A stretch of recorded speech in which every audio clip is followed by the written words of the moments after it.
안녕하세요. 당신의 개인 변호사 박혜원입니다. 만약 당신의 배우자가 외도를 했습니다. 그랬을 때 당신께서 그 배우자를 용서하고 혼인생활 지속하기로 결심을 했습니다. 그래서 덜커덕 상간소송에 대해서 포기를 하시거나 상간소송을 취하하시는 분들이 계십니다. 그리고 심지어는요, 상간소송에 관련된 증거들을 삭제해 버리시는 분들이 계십니다.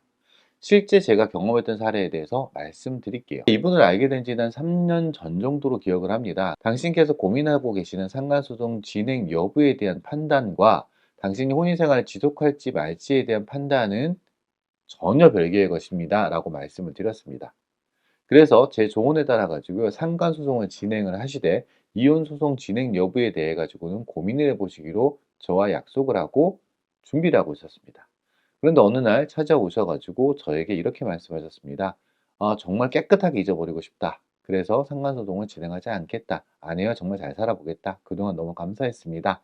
라고 말씀을 하셨고요. 어찌 됐든지 간에 내가 상간소송을 진행하지 않는다고 하더라도 이분의 혼인 생활이 계속 영위될 수 있기를 정말 기도해야겠다라는 마음으로 돌려보냈습니다. 그로부터 한 2년 정도가 지났습니다. 그분께서 저를 다시 찾아오셨습니다. 그래서 하시는 말씀이 "변호사님 혹시 그때 제가 보내드렸던 증거 보관하고 계십니까?" 라고 저한테 물어보셨습니다. 정말 안타깝게도 기본적으로 저희들이 고객님들의 개인정보를 계속 보관할 수는 없기 때문에, 더군다나 진행하지 않기로 한 사건이었기 때문에 별도로 보관하고 있지는 않았습니다. 다만 저와 그분이 개인적으로 주고받은 카톡 내용들이 남아있는 상태였기 때문에 그걸 가지고 상간소송을 다시 진행할 수는 있어 보였습니다. 그래서 다시 상간소송을 진행하시겠다는 취지였는데요. 왜 그러시냐고 얘기를 들어봤더니 배우자분의 외도를 용서한 이후에요, 한동안은 잘 지내고 했답니다. 그런데 그 배우자분께서 계속해서 그때 그 일들을 오히려 긁어내는 듯한 발언들을 했다라는 거예요. 생각이 나게끔 했다. 그래서 그런 생각만 하면 "그런 일 그만해." 오히려 본인이 그랬대요. 그런데 술 마시다가 같이 이야기를 하다가 그런 얘기들을 긁어내면 자기가 화를 내고 막 이렇게 할 수밖에 없었는데, 화를 내는 것들을 아무래도 몰래 녹음하는 것 같다. 이런 취지의 의심들이 자꾸 들었는데, 아니나 다를까 그런 이슈들에 대한 증거들이 첨부된 이혼 소장을 받으셨다는 겁니다. 제가 누누이 강조를 드립니다마는 상간소송, 불륜소송의 소멸시효 기간, 법률상 소멸시효 기간은요, 안 날로부터 3년, 그리고 있은 날로부터 10년입니다. 그렇기 때문에 상간소송의 소멸시효 기간은 아직 남아있죠. 그래서 상간소송 제기는 자체는 가능합니다. 문제는 이혼소송에 대응하는 겁니다. 유책 사유가 발생한 날로부터 벌써 2 년이 지났습니다. 그럼 어떤 용서가 이루어졌다라고 보여질 수 있거든요. 그분의 배우자는 인제 유책 배우자이기 때문에 이혼 청구를 하지 못한다라는 대법원 판례의 구속을 사실상 받지 않는다라고 볼 수가 있겠죠.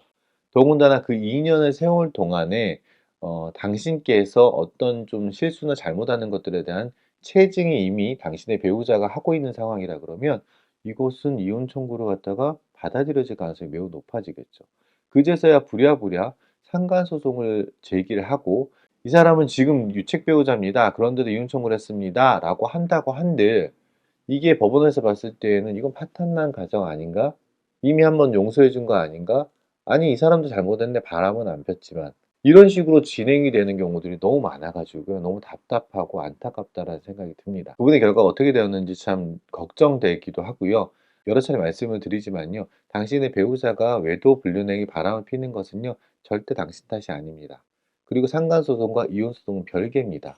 그렇기 때문에 상간소송 무조건 진행하셔야 되는 거고요. 언제 이혼을 할지 아니면 이혼 안 할지에 대한 결정 권한은요, 아무 잘못도 하지 않은 당신께서 갖고 계셔야 됩니다. 방금 말씀드린 사례처럼요, 주도권들을 상대방에게 넘겨주는 그런 룰을 범하지 않으셨으면 좋겠습니다. 보다 추가적인 상담들을 원하시는 분들은요, 저희 사무실로 연락을 주셔도 좋고요. 아니면 제 개인 핸드폰 번호로 연락을 주셔도 감사하겠습니다. 이상 당신의 개인 변호사 박혜원이었고요. 저는 항상 당신 편입니다. 감사합니다.